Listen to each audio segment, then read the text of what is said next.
तो बाइबल कहती है इस तरह का डफ उसके मरियम के हाथ में था और वो क्या कर रही थी, वो डफ बजा रही थी और लिखा स्त्रियां नाचते हुए उसके पीछे आ रही थी। वो डफ बजा रही थी और स्त्रियां नाचते हुए कहां आ रही थी, पीछे आ रही थी। तो नाचना दो तरह का है। अगर आप बाइबल पढ़ें लूका 15 उसकी 22 से 25, जब उड़ाऊ पुत्र अपने पिता से प्रॉपर्टी मांग के ले गया, क्या किया, उड़ा दिया, अकाल पड़ गया, नौकरी की, वापिस जाने की फिर सोची।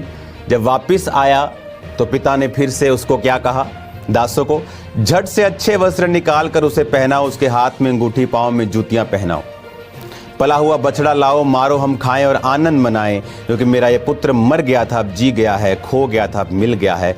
और वो आनंद करने लगे। उसका जेठा पुत्र खेत में था। जब वो आते हुए घर के निकट पहुंचा तो उसने गाने बजाने और नाचने का शब्द सुना। अब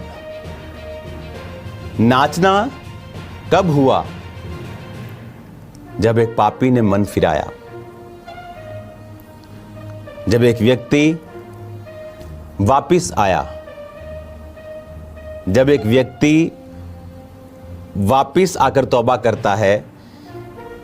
तो यहूदी ट्रेडिशन में लोग नाचते थे परमेश्वर के सामने कि ये मर गया था, यहोवा से दूर हो गया था, अब ये जी गया है।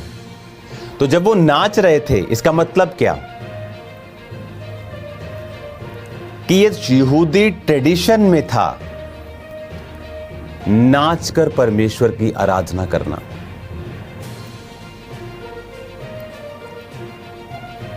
यहां पर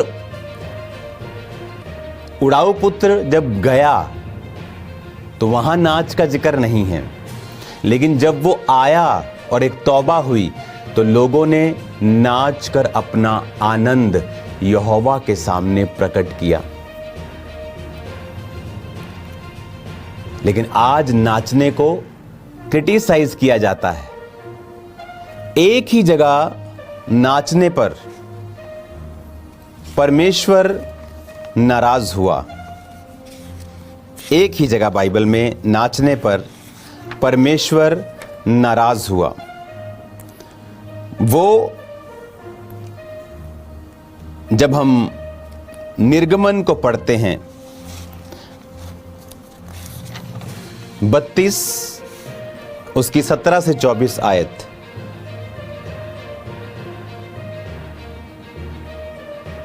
यहोशू ने लोगों के कोलाहल का शब्द सुनाई पड़ा और उसने मूसा से कहा, छावनी में लड़ाई का सा शब्द सुनाई देता है। उसने कहा, ये जो शब्द है ना तो जीतने वालों का है ना हारने वालों का, मुझे तो गाने का शब्द सुनाई पड़ता है।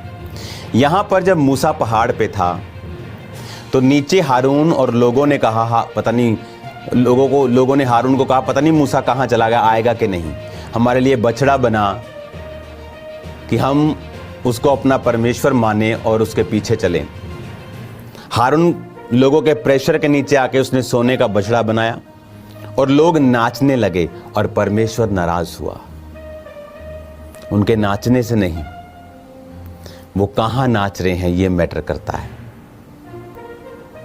वो नाचने से नाराज नहीं हुआ, वो नाच कहां रहे हैं ये मैटर करता है। नए नियम में लिखा है, जो कुछ भी करो खुदा की महिमा के लिए करो। आज जब हम चर्च में नाच कर वर्शिप करते हैं तो उनके जो स्टेप्स हैं वो माइंड में रखने चाहिए। अब एक कोई गाना चल रहा है, आप ऐसे ऐसे चर्च में स्टेप नहीं कर सकते। रीलें चल रही हैं ऐसे ऐसे ऐसे, आप वो स्टेप चर्च में नहीं कर सकते। पर ये शुरू से ट्रेडिशन रहा है कि परमेश्वर व्यवस्था देने से पहले भी बाद में भी जो इज़राइली थे वो परमेश्वर का जो इब्रानी भाषा में उनको डांस करने का बोला गया, वो आत्मा में होकर परमेश्वर की आराधना करते थे।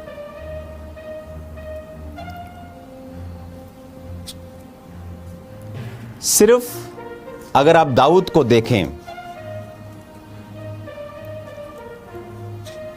पहला इतिहास 15 उसकी 29 आयत, पहला इतिहास 15 उसकी 29 आयत, उसमें लिखा हुआ है, जब आप दाऊद को पढ़ते हैं, जब यहोवा की वाचा का संदूक दाऊदपुर में पहुंचा, तब शाऊल की बेटी मीकल ने खिड़की में से झांक कर दाऊद राजा को कूदते खेलते नाचते और मन देखा और मन ही मन तुच्छ जाना।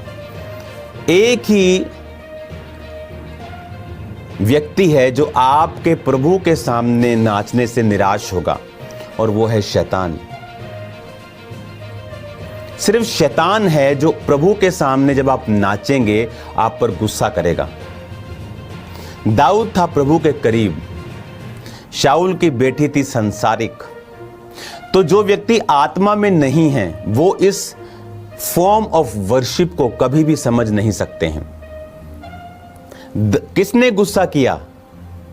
दाऊद ने गुस्सा किया कि उसकी वाइफ नाच रही है, कि दाऊद जब वाचा के संदूक के सामने नाचा तो वाइफ ने गुस्सा किया? एक ही व्यक्ति, एक ही शख्स आपके पवित्र आत्मा में जब आप नाचते हैं आपसे निराश होगा, और वो है शैतान। अगर कोई व्यक्ति आपसे नाराज हो रहा है, कोई पुरुष स्त्री आपके प्रभु के सामने से निराश हो रही है, तो वो शैतान नहीं है। जिस तरह प्रभु ने पतरस को कहा था, जब पतरस ने कहा प्रभु तू कभी सूली ना उठाए, प्रभु ने कहा शैतान मेरे सामने से दूर हो जा। उस समय पतरस शैतान नहीं था, पर उसको शैतान इस्तेमाल कर रहा था। आज भी कुछ लोगों को, इवन पास्टर्स को शैतान इस्तेमाल कर जाता है ये बोल के कि अब नाचकर आराधना नहीं की जानी चाहिए। वचन कभी बदलता नहीं। उसने कहा नाचते, डफ बजाते, वीणा बजाते और कूदते हुए उसकी स्तुति करो। पर वो कूदना कैसा होना चाहिए? हमारे स्टेप्स संसारिक नहीं होने चाहिए, किसी फीमेल को या मेल को इंप्रेस करने के लिए नहीं होने चाहिए।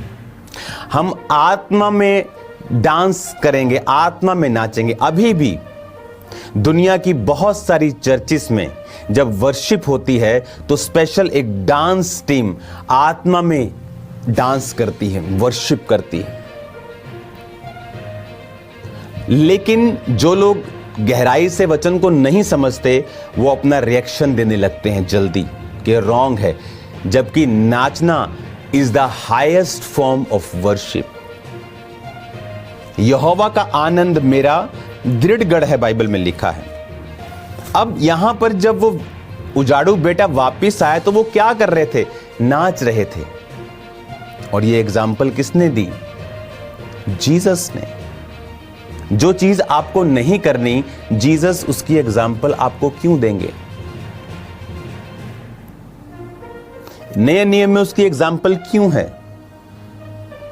लोग बोलते नए नियम में कहां लिखा है नाच के वर्शिप करो, क्योंकि उनका ट्रेडिशन था। नए नियम में आपको यह भी नहीं लिखा होगा कि वो ताड़ियां मार के वर्शिप कर रहे थे। आप समझ रहे हैं? क्योंकि दैट्स इन देयर ब्लड, वो उनके ब्लड में है। आप यूपी बिहार में चले जाएं, अमीर अमीर लोग दुनिया के कई जगहों पे चले जाएं, इंडिया के, नीचे बैठ के खाना खाते हैं, वो उनके ब्लड में है। सो जो चीज उनके ब्लड में ही है